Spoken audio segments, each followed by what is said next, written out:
Does prayer actually work?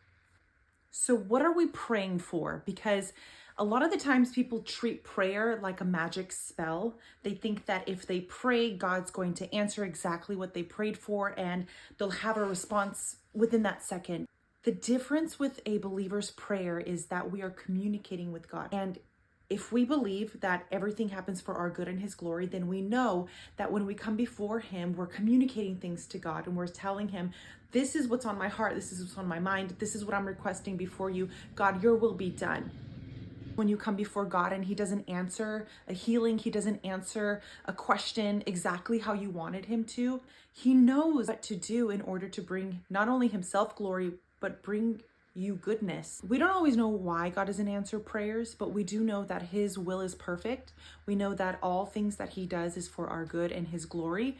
And we know that ultimately when people remove themselves from God, when they say no to God, I don't want you, He removes Himself from them, which allows them to be subjected to the darkness. I don't always know why God doesn't answer prayers. I don't think anybody knows why God doesn't answer prayers, but sometimes He answers them a long time later. And sometimes He changes our prayer to be a part of His will, because we know that He loves us and He doesn't just let things go randomly. If you're struggling with knowing what you should pray for, and if you should pray, know that God is listening.